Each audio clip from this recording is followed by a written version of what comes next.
Saudara-saudara yang dikasihi Tuhan, banyak orang berpikir bahwa hidup yang kuat adalah hidup yang tidak pernah menunjukkan kelemahan. Dunia sering mengajarkan bahwa kita harus selalu terlihat kuat, tidak boleh menangis, tidak boleh terlihat rapuh.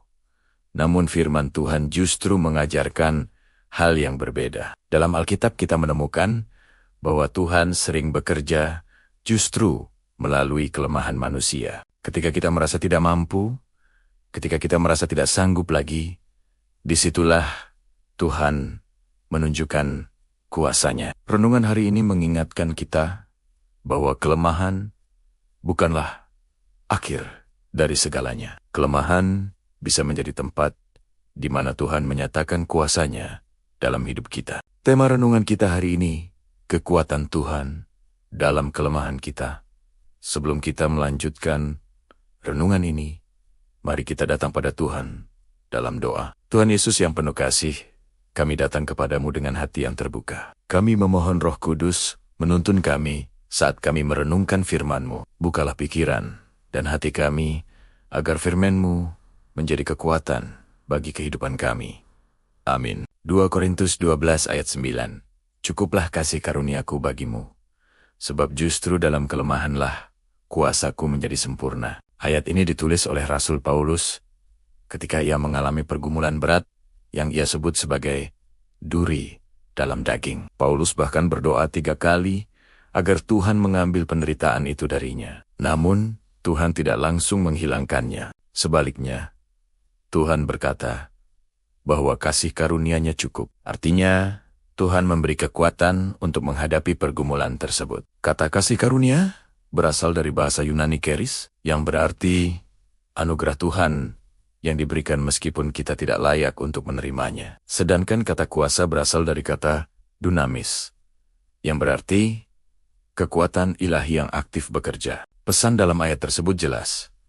Ketika manusia merasa lemah, kuasa Tuhan bekerja dengan lebih nyata. Bayangkan sebuah lampu di malam hari. Lampu terlihat paling terang ketika keadaan di sekitarnya paling gelap. Demikian juga kuasa Tuhan sering terlihat paling jelas ketika hidup kita sedang dalam masa sulit. Jika hari ini Anda merasa lemah, jangan malu mengakuinya kepada Tuhan. Tuhan tidak menolak orang yang datang kepadanya dengan rendah hati. Ada beberapa hal yang hendaknya kita lakukan saat menghadapi tekanan, masalah, dan pergumulan, atau merasakan kelemahan. 1. Akui kelemahan kita di hadapan Tuhan.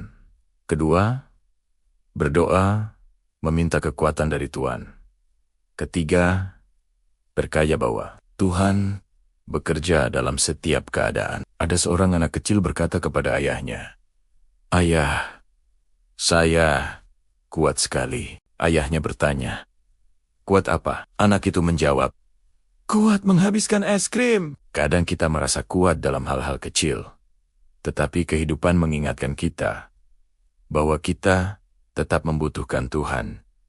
Kelemahan kita bukan penghalang bagi Tuhan. Justru disitulah kuasa Kristus dinyatakan. Mari kita akhiri renungan ini dengan berdoa. Tuhan Yesus, ketika kami merasa lemah, ingatkan kami bahwa kasih karunia-Mu cukup bagi kami. Amin. Mari kita berdoa seperti yang diajarkan Tuhan Yesus. Bapa kami yang di sorga, dikuduskanlah nama-Mu. Datanglah kerajaan-Mu, jadilah kehendak-Mu di bumi seperti di sorga. Berikanlah kami pada hari ini makanan kami yang secukupnya, dan ampunilah kami akan kesalahan kami, seperti kami juga mengampuni orang yang bersalah kepada kami. Dan janganlah membawa kami ke dalam pencobaan, tetapi lepaskanlah kami daripada yang jahat. Karena Engkaulah yang punya kerajaan dan kuasa dan kemuliaan sampai selama-lamanya. Amin. Terimalah berkat dari Tuhan. Tuhan memberkati engkau dan melindungi engkau. Tuhan menyinari engkau dengan wajah-Nya dan memberi engkau kasih karunia. Tuhan menghadapkan wajah-Nya kepadamu dan memberi engkau damai sejahtera. Amin. Kiranya firman Tuhan hari ini menguatkan hati kita. Jika renungan ini memberkati, jangan lupa like, share, dan subscribe, agar lebih banyak orang dikuatkan oleh firman Tuhan. Selamat menjalani aktivitas hari ini. Tuhan Yesus memberkati.